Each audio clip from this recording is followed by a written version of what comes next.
ngoba ngisho namanje inkosi enkantolo tokwami isignature la okwami ngenkani ngeforce bengiforce ukuthi angisayinela kube mina engangiforce inkosi enkantolo namanje ngiyasho phambi kwakho ngandele ngisayinele into.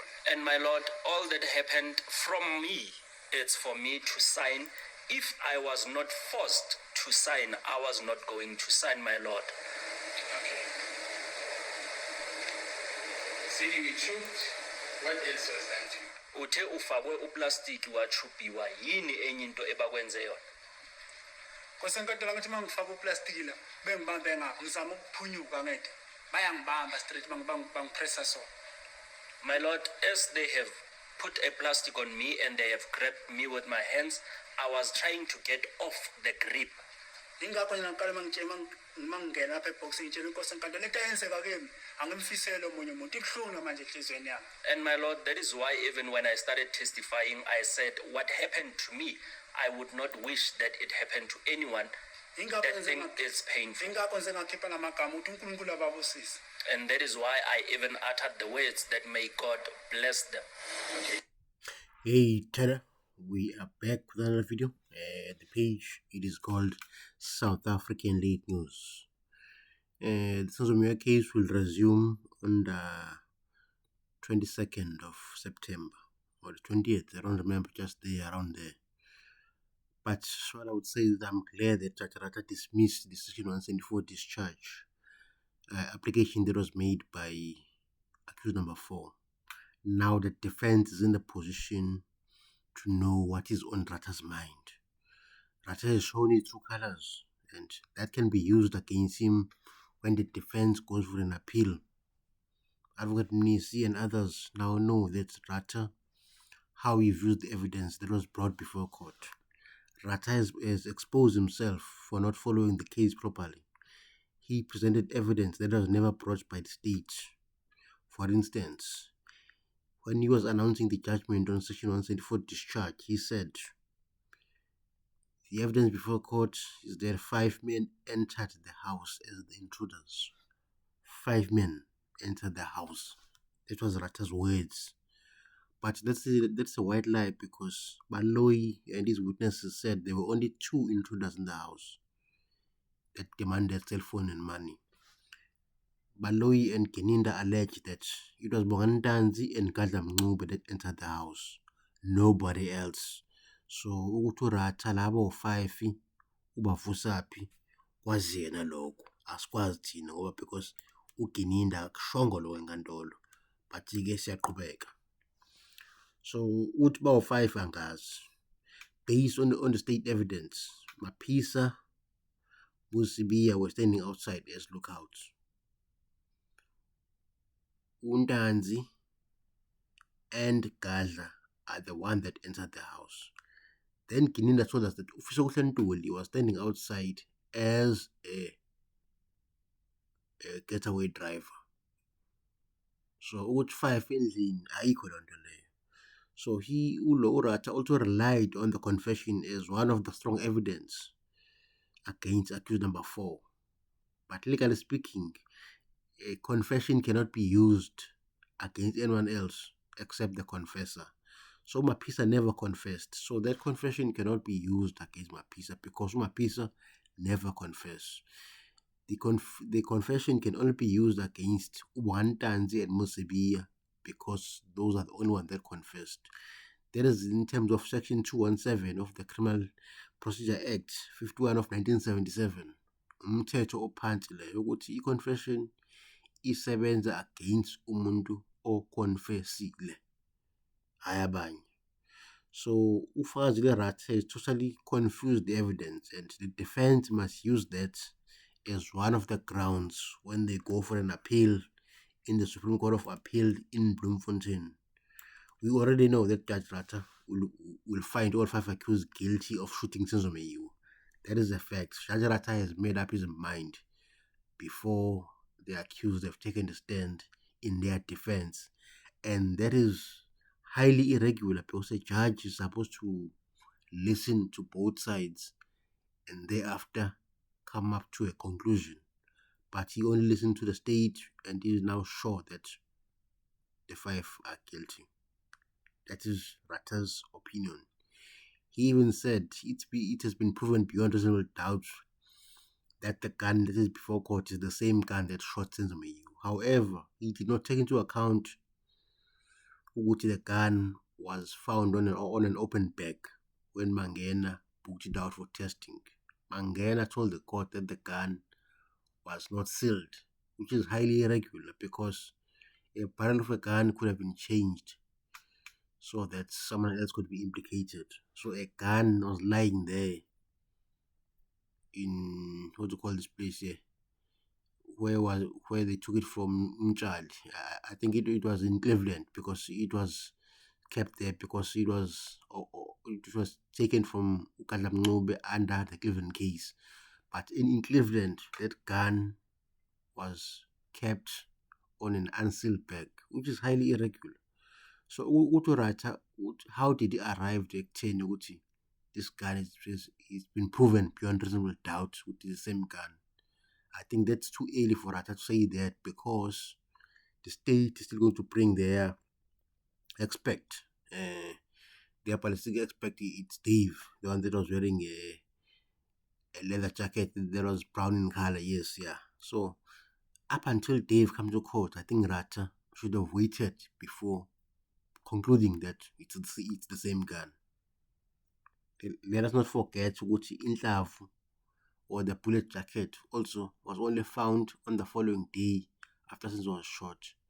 The police came on Sunday and they looked around the Khumalo house and found no bullets. The following day they magically found one. Clearly that bullet jacket was planted on the crime scene. So Urata cannot say the gun it's conclusive ukuthi yona dubululo usenzo. Ngeke ufike kusinqumo leso, but ngoba Urata ke is a past judge. But I'm sure this will also help the defense when they go for an appeal to say during the judgment of Section 174, Rata said these words. He said it's been proven beyond reasonable doubt that it's a gun that killed Senzo. He said this before the defense opened his case, which means he concluded before hearing the evidence of Dave, the ballistic expert. He concluded before hearing from Ukadla Mncube, the one that is accused of shooting Senzo Meyiwe. But Rata has already concluded ukuthi that's the gun. So lo muntu lo ulale story halfway. So I decided, okay, i-state ngesithemba. So lo bufakazi obuzoqhamuka ku-defense absolute again. So that is highly irregular. So the defense must use that when they appeal the guilty verdict, the guilty verdicts that is going to be given by Urata. We know already that it's going to say the accused are guilty. So now the defense also knows which evidence they need to focus on because Rata has told them ukuthi he believes in Zungu. He believes in Zungu. He believes in Mangena. So the defense are in a good position because they're going to bring Absolute Mzungu to debunk his son, Constable Zungu. So Absolute Mzungu is a very crucial witness in this case to show Rata that Constable Zungu is telling lies before court. So Rata cannot rely on the evidence that was given by Constable Zungu. That will be after eselalele ubufakazi bukabani buka Absolute Mzungu, because Absolute Mzungu has already told the Daily Sun that his son told him that he testified in the Meyiwe case because he was promised a promotion within the SAPS. So Constable Zungu testified because he had ulterior motive, which is financial gain, because a promotion would mean a higher salary and so on. So Constable Zungu only gave evidence because he expected something in return. So his evidence cannot be treated as credible if we are before a fair judge. But whatever the outcome of this trial, I think Judge Rata has destroyed his legacy. His legacy has been tarnished forever because of the decisions that he took in this case. We all know that judges are not gods, So they are not immune from making mistakes. That is a fact. They are human, they could make mistakes. However, we as the public expect high standard from them because the judges have been trained for years. Rata keeps on telling us that he's got 50 years of experience. So we expect him to be perfect whenever he's presiding this case. So Rata has tarnished his legacy, and history will judge him very harshly. Remember that Judge Rata was already retired when he was called for this case. So he was calling this case because the previous judge got sick. I'm sure you still remember that the judge before him was Judge Momela. Momela got sick, and also he was also suspended by Ramaphosa because he failed to provide judgment for over, I think, for over a year. He did not give a judgment in a specific case. So Momela was also incompetent, but in this case he was removed because mainly he was sick.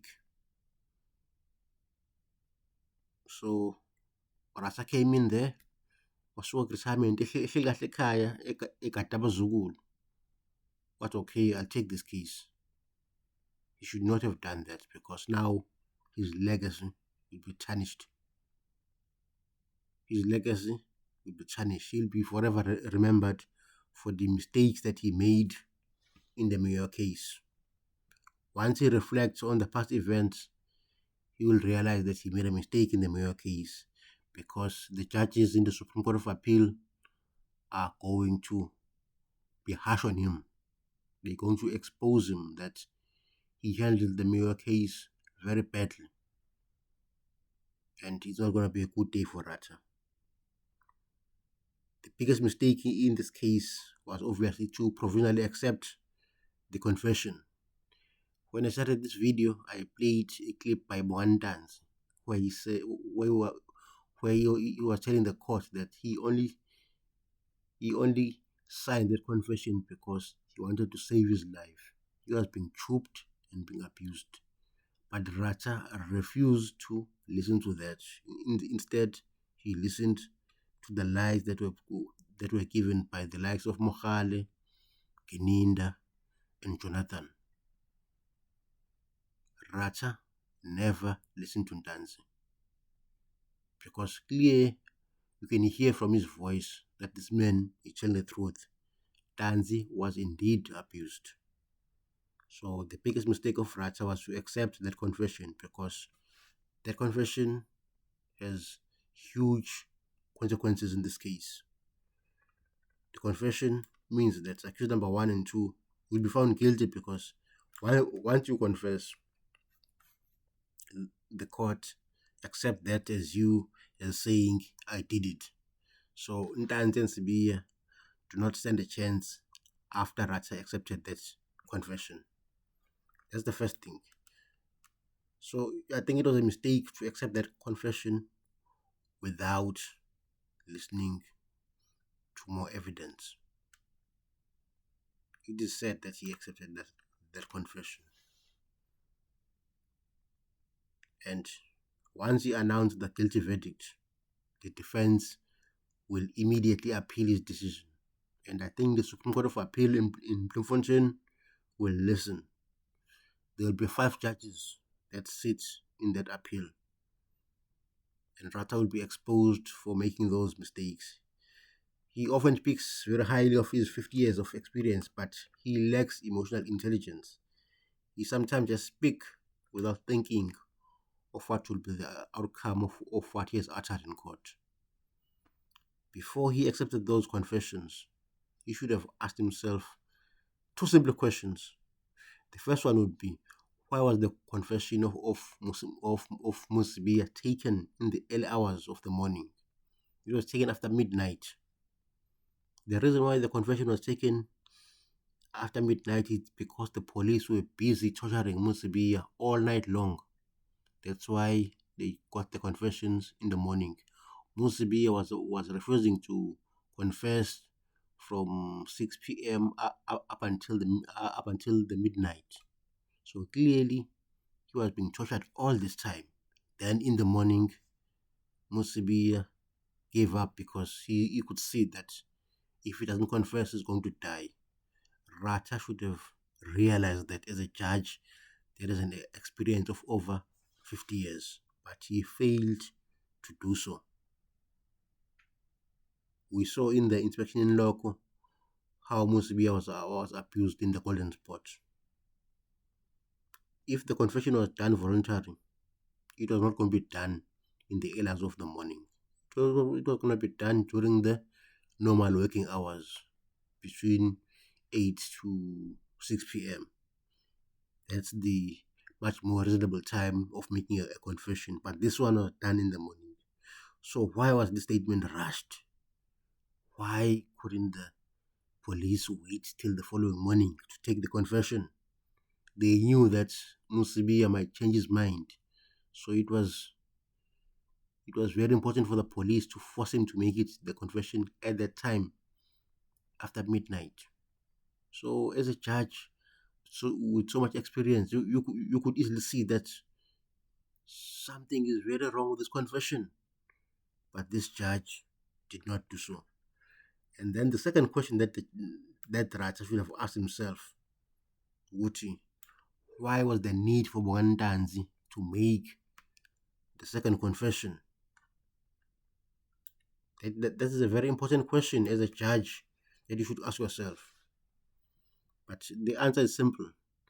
Bwandanzi was taken for the second confession because the state had forgotten to cook certain facts in the first confession. So they needed the second confession so that it can be done in the presence of Njiako and the magistrate, and then add more lies. That's the only reason why it was made. If Ntanzi confessed for the first time, then they should have accepted that as the truth, but they could see that no, the first confession might not sound very reliable. So they said no, let's get a second one. That's the only reason they wanted to add more lies. And we know that Ntanzi never appointed Mchiako as his lawyer, but Rata ignored those facts.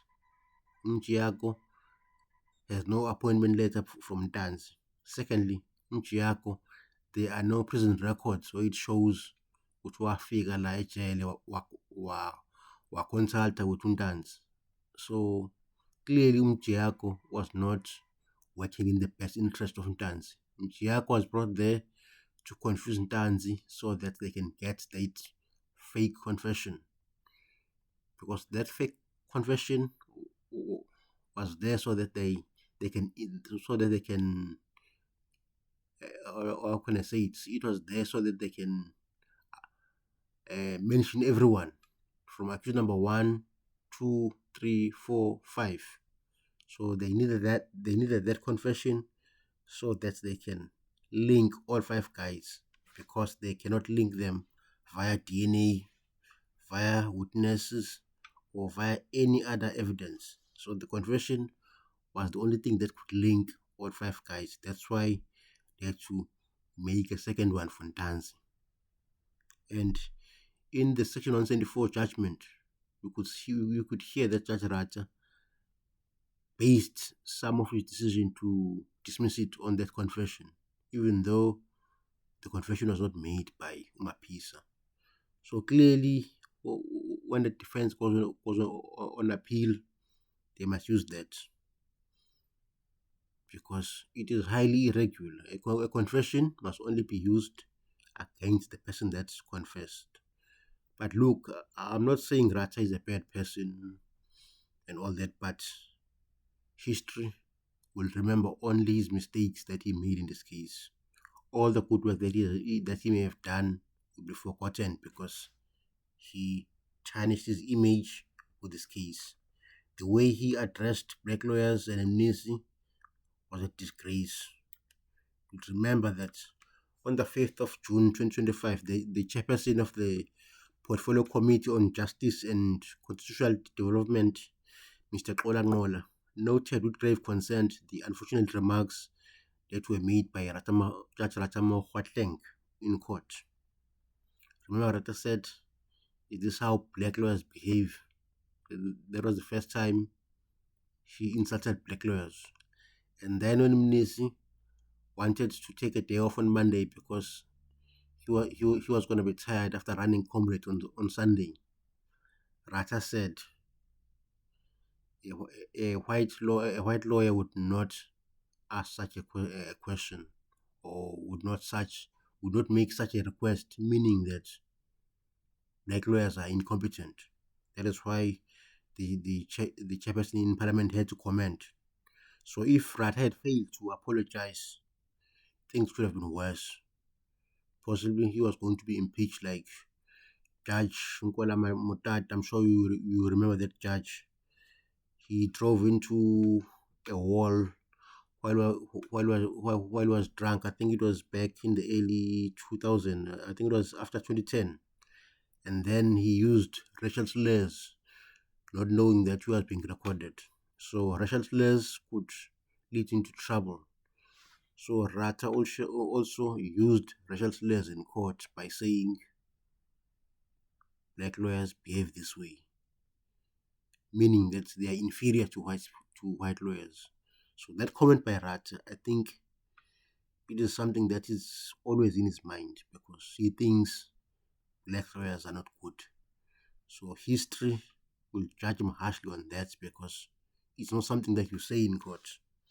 And I think Judge Rata's problem is that he likes to grandstand. Even you must watch each day before the start of the proceedings. He likes to talk about his political past and things that are not relevant to the case. As a judge, you must not express your personal views on politics, religion, and so on. But Utrata, he just likes doing it. And I'm not sure why, because a judge that has got about 50 years of experience should know better. And then his second big problem is that he likes to object when the defense lawyers are presenting their case. He does not like to let them speak and flow like it does with Malloy. That is highly irregular. And once the defense go on appeal, they will show that as well, that the defense was not given enough time to state their case. Whenever they were trying to ask the difficult questions, Rata would intervene and help a witness, which is highly irregular. As a judge, you must sit there and watch the proceedings and then make notes. Do not get involved. But Rata, he always likes to give evidence and help the witness where they are struggling. And it is for the first time that I saw a judge behave in this manner. I've watched many criminal proceedings, and it's the first time there where I see a judge is constantly interfering with the court. And then his third problem is that he's very impatient, especially when it comes to the defense lawyers. You can check whenever Advocate Mshololo is arguing for his client, Rata would always interrupt. And one would think Rata is a state prosecutor or something. So Rata is not seen as being fair because he likes to interfere with the defense work. His impatience was also exposed when Advocate Ngomezulu was not in court last year. I'm sure you'd remember. Ngomezulu sent a letter to the judge's registrar to say that he will not come to court, of which is a correct procedure. But Rata was very angry because Ngomezulu did not phone him or send him a message directly. And I was shocked that Rata did not know that the correct procedure is the one that was done by Ngomezulu. Advocates are not supposed to communicate with the judge directly. They need to speak to a judge through a registrar. But Rata did not know that. Someone that has been in the legal field for over 50 years, it is a disgrace. So his understanding of the law is also very limited. I'm not sure, maybe it has to do with the fact that he's very old. But he should not have accepted this case if he's old. So we're not going to take his age into account when we analyze him to see if he's legally fit or not, because he accepted this job. But now it will prove to be his biggest mistake because he'll be harshly judged on this case. And you will remember that he had to apologize twice. And it was for the first time that I see a judge apologizing in court. It shows that Rata lacks emotional intelligence to be a judge. So he could make wrong judgment when it comes to the 5 accused before court, because he just reacts instantly. He does not think and process anything that he has just seen. He just sees and then speak. That is not how a smart person would react. So the 5 accused, I do not think they are in safe hands because of his lack of his emotional intelligence. He seems not to care about the evidence in this case. He just wants the lawyers to speed up because he wants this case to be finished. He always comes to court and say the JP is not happy about this case taking so long, blah blah blah blah blah. But he forgets that justice has to be done and has to be seen to be done. So if it's done in a hurry, then that's not justice. The 5 men before court will not have justice if this case is rushed to. The defense lawyers must take their time to respond to whatever allegation is brought by Baloyi. So his impatience might negatively affect this case. So Rata, you can see that he's not fit to be a judge in this case. Having said that, Rata has had a good life because he was appointed as a judge on the 30th of May 2007, and he quickly moved up the ranks, and then he handled some very major cases in this country. The one that comes to mind is the one of Richard Mdluli. Mdluli was accused of kidnapping and unaliving his ex-lover, and then Rata found him guilty.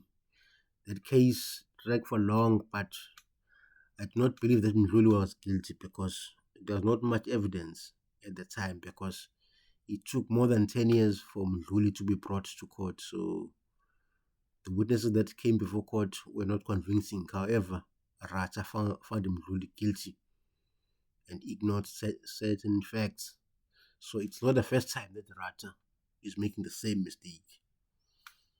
But because he's a judge. And then he also presided in the case of Mcebo Dlamini. You remember during the Fees Must Fall campaign, Mcebo, I think he burned stuff at Vets and destroyed furniture and so on. Then he was charged, and then he appeared before Judge Rata, and then he found him guilty. So because of that guilty verdict, Mcebo now can no longer practice as a lawyer, because when you're a lawyer, you cannot have a criminal record. So Mcebo Dlamini cannot practice because of Judge Rata. But I'm not saying it is fault, but I'm saying Mcebo cannot practice because he's got a criminal record imposed by Rata. Rata forgot to take into account that Mcebo was just a student. I think a suspended sentence would have served better. For instance, try and make sure that you do not give him like a year or whatever. Just say you are guilty, but your sentence is suspended pending you do not commit a similar crime for the next 5 or 6 years. But you did not do so. You just said you are guilty, and this is your sentence. I think it was about a week or something, but it was a stupid sentence in the end. But ultimately, Rata's legacy will be tarnished by the Senzo case. The case resumes on the 22nd of September. Thank you for watching.